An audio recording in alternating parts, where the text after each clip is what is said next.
In the next, for next, we have two. Let me see. Sorry. Yeah, the Mr. Jadeja, the Participatory Aquifer Management, an alternative approach to sustain urban water supply. He comes from the ACT, the Arid Communities and Technologies. He's going to explain us the interesting case study in the Indian city of Bhuj. Thank you. Where through traditional techniques and participatory management, they have recovered the recharge of the aquifer. Thank you very much. Thank you. My presentation is on participatory aquifer management in our Bhuj city. Bhuj is a headquarter of district and district of Kutch. Kutch is one of the largest district of India and characterizes a arid to semi-arid climatic condition. The population is around 1.87 lakh and if you see the history of the Bhuj city has passed through the development of the Bhuj city has passed through three phases. One is a pre-earthquake, pre-independence, that means 1947. Second is the pre-independence to pre-earthquake. We have a massive earthquake during 2001. And then after 2001 to till today. So three phases of the development of the city has expanded from 1 square kilometer to 58 square kilometer. And the aim of this project is to make a city self-reliant, because in our case, what is happening, the day by day government is increasing the centralized supply to the city, and therefore the local resources have been very much ignored by the local municipality as well as the stakeholders. So we are trying to demonstrate a model in urban area that how we can revive the traditional water resources with the very well manage the groundwater as well as the surface water, whatever the traditional surface water bodies are there. Our rainfall, if you see the rainfall is, average annual rainfall is 330 millimeter, but now it is increasing because of some climate change effect. Within this rainfall, we are seeing the average, moving average is also increasing and the intensity is also increasing. Earlier, within the 330 millimeter rainfall, we were having a very well distributed rainfall in a season, but nowadays the 1 or 2 shower we are receiving of 250 or 300 millimeter of in a day. So for this project, we have adopted 3 approaches. One is a community engagement by making strong awareness, capacity building, institution building, and participatory planning as well as participatory monitoring. So community involvement in this particular project is we have targeted from day 1. The second thing is a technical assessment and evidence building. So all evidence building and technical assessment in the entire project is happen with the close coordination and close collaboration with the community as well as the city municipality. And whatever the learning have come from, we have converted into the advocacy tools like the groundwater management plan for the Bhuj city, citizen institutions so that they can have their own stake in the decision making, and establishing an urban-rural linkages, because as urban area is increasing, the rural area is suffering. So this is the main project area. We are having this is the main water body of the Bhuj city. You see, this is the watershed. And if you see, the original catchment of this watershed is a very small, is hardly 6 square kilometer, but because of drought condition, traditionally it's an old system actually. It's a 450 years old system, and to manage the water in the drought year, so at that time the administration has increased and linked the catchments. So there are 3 more catchment has been linked with the original catchment, and so now the new catchment area is a 40 square kilometer. And within this 40 square kilometer, if you see the geologically, this part is having a good aquifer system and this part is not having aquifer system. This is a clay and impermeable strata, and it is uplifted due to fault. So tectonically, this aquifer has its own boundaries, and as a whole, the aquifer is spread over the 100 square kilometer, and catchment area is a 40 square kilometer. So we are trying to evolve the entire system by making surface and surface and groundwater interface. Earlier, we are having this kind of the water bodies, and there was about 80 water bodies at that time. So as the expansion of the city, these 40 water bodies have disappeared. So now the entire water balance of this system has disturbed, and so we are trying to revive this water balance by adding some new technical aspects. You can see this is the original catchment. This is the added catchment with link with the canal. This is another catchment link with the tunnel and canal. This system is a drought-proof as well as flood-proof, because when this is designed for the drought, but at the same time it also happened in excessive rainfall the flood also takes place. So managing the flood by 4 outlets within the system. So main water body which is located in the city cannot suffer from the flood hazard. As I told you, the expansion, within the expansion of the city, our water supply system is also changed. Earlier it was based on the shallow aquifer base, then before earthquake, post-independence to before earthquake, the system was largely dependent on deep groundwater, and now we are gradually moving to the distant surface sources. If you see the feasibility, since if we talk about the local and decentralized water supply system, the question arises that how the local system is feasible, or whether it is. So we have create the evidences to prove the sustainability and feasibility of the system. So we go for the intensive aquifer mapping process through well inventory of around 438 wells and bore wells within the city. To understand the dynamic nature of the groundwater, we have established a monitoring system of about more than 70 wells by considering a 500 meter by 500 meter grid, because this is zone of the influence of the aquifer. Pre and post monsoon water quality testing also going there. We have identified 11 locations where we have a threat to biological contamination, so we are monitoring the 11 locations for the biological contamination, and the water balance exercises at the 3-year, 5-year intervals. This shows the aquifer complexity. We have 2 aquifers, upper and lower aquifers, and if you see the red lines are the fractures, and green lines are the dikes. So green line are dividing the east-west boundaries of the aquifer, and in my earlier section, if you say the fault is defining the southern boundary, and north the aquifer is pinching. So aquifer is a very closed system, and whatever the water we gain from the rain, we can put into the aquifer. So there is no any chance to flow out water from the aquifer. And if you see the water balance wise, we have surplus 10 million cubic meter water in the aquifer, even till today. These are some data analysis part which we have monitored. You can see the locations of the observation wells here. Reduced water level maps, and then total dissolved solids maps, and one area where we have the threat of the biological contamination due to the irrigation by sewage water. So based on geohydrological characteristic, we have tried to evolve a sustainable and site-specific solutions for recharging the Bhuj aquifer. So till today, we have evolved one system, that is a campus water harvesting. There are lots of institutional campuses are there.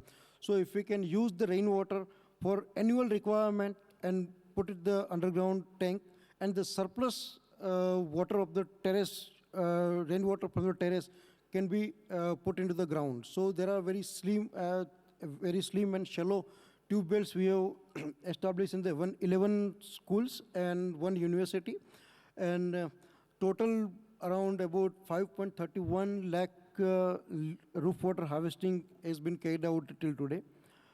Another thing is there are till 43 water bodies are existing. So out of these 43 water bodies, 14 water bodies are heavily silted. So with desiltate all the 14 water bodies. And there are also some open wells. Those open wells were supplying the domestic and drinking water to the community. So those requires only just cleaning, dewatering, and depumping so that we can connect it with the fresh aquifer flow. So 5 open wells have been cleaned, and it is engaged with the community water supply. And it's managed by the Bhujal Jankar. That is most important thing. 2 important aspects, like the Bhujal Jankar, these are the youths from the urban communities, and we have trained them for the understanding the geology, hydrogeology, water behavior of the groundwater, aquifer boundaries, and how to manage this recharge and how to manage the distribution from the groundwater. So there are some 12 boy team is working in the city, and they are using this entire knowledge system to educate the community. And another thing, to support the city administration, there are, as I mentioned, there are 3 watersheds are there. So for watershed wise, we have constituted a watershed association. Those are supporting the decision making for the revival of any structure within that particular water body, watershed. This is an example of the decentralized drinking water scheme. You can see the Bhujal Jankar is in charge of managing this scheme. The water body that provides the recharge, and a well, this is covered one is a well, and then 1.5 kilometer long pipelines, and they put the water in the stand post so that they can supply, and the community supply is there. And if anyone want to individual supply, then they have to pay higher, and then they have to take connection. But the allocation of the water is decided by the Bhujal Jankar and this drinking water committee of this particular area. This is most important intervention carried out by our organization is that in the societal area, because we have lost already 40 water bodies, and there are no scope to revive all this water body as the area is already residential area. So what we think, we have norms. After earthquake, the Urban Development Authority has imposed a rule that every society area should have 40% open spaces. So 40% open spaces are utilized as a common plot, and normally common plot are utilized for the religious purpose or some else purpose. But here we have identified this is the open space, and we should convert it into the recharge plot, so that the storm water can be put into the common plot, bring to the common plot and put in the recharge and the groundwater recharge. Here you can see the 3 well-like structures. This 1, 2, and 3. This 1 and 2. These are the shallow aquifer recharge structure, and this is having a deep borewell. So it is recharging the groundwater at 100 feet. And if you see, these tiles are the perforated. So we are trying to build a protocol. So any common plot should have at least 5 to 10 square kilometer of this type of the tiles, so that the storm water can percolate and go to the ground. And in our city, the 1 or 2 meter thick clay layer is there. So that's why the percolation is not happening. So just to connect the storm water below the sandstone, and this sandstone is having a very high efficiency of the recharging. We have estimated the infiltration of the sandstone is in 1 second it is able to recharge 18 liter of the water. So you can say in 1 hour it has a capacity to recharge 65 cubic meter of the water. And we have put this kind of the filter. So first is tiles is there, then the sand, then gravel, then pebbles and rubbles. And then within this well also, we have put the same kind of the filter. So this has shown a very good efficient recharge techniques in our area, and where we have built this structure in 2014. And after 2014, we have not received any good amount of the rainfall. Last year was very low rainfall, is hardly 52 millimeter of the rainfall. In spite of that, this water quality is a 600 milligram per liter TDS, total dissolved salts, and the water level has raised from the 96 feet to 46 feet. So almost 50 feet rise of the water table is there. And now we are trying to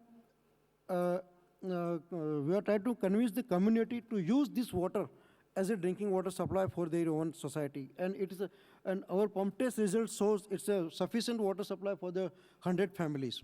So, but fortunately, this society is having only 50 families. So they have longer future through this entire system. And we are also trying to convince the administration that instead of putting an electric pump, you should put on the solar pump so that we can minimize the operational cost also.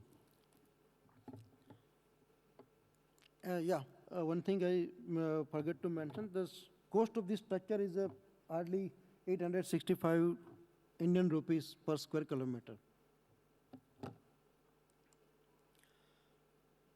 So as a result, Aquifer's hydraulic property and recharge experiment have revealed that the aquifer has 300-meter radius as a zone of influence. So this is a major consideration. We are considering this as a principle, and we have designed the entire city's recharge plan based on this. Planning of mass structure for Bhuj city aquifer has been prepared based on the experiments. So entire city level plan is prepared,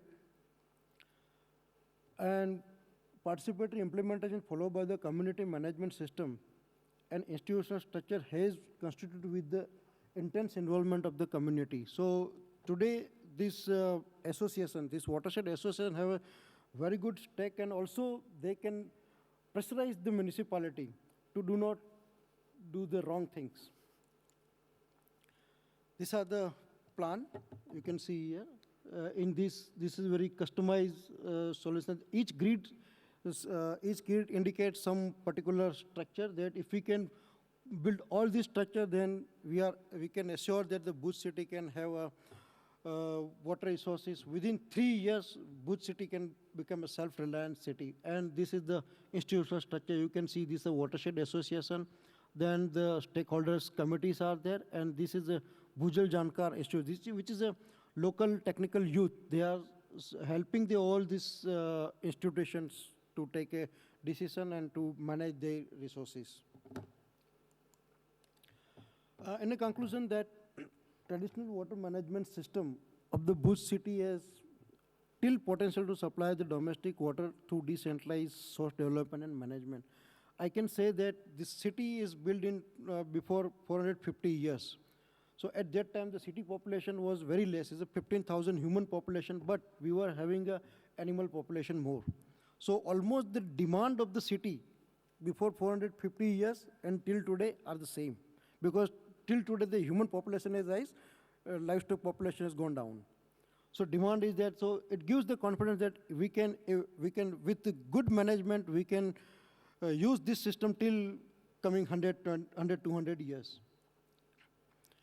Customized design for the mass structure in urban area is a challenging task, and therefore they need properly granular data and aquifer properties. Creation of scientific database by cadre of Bhujal Jankar during the planning has encouraged BJs for resource supply management, and their recognition also. And community participation for aquifer management should be the non-negotiable principle for MAR. These are the conclusions. Yeah, these are the reference, and thank you very much. And for this project, I must say thanks for some of the project partner in our area. There's some partners are there. The Homes in the City is a project there, and we are one of the partner of this Homes in the City. There are some women federations are there. Housing institutions are there. Some biodiversity institutions are there. So I must thanks to them, and I must thanks to ISMAR also to give this opportunity to present our work. Thank you very much.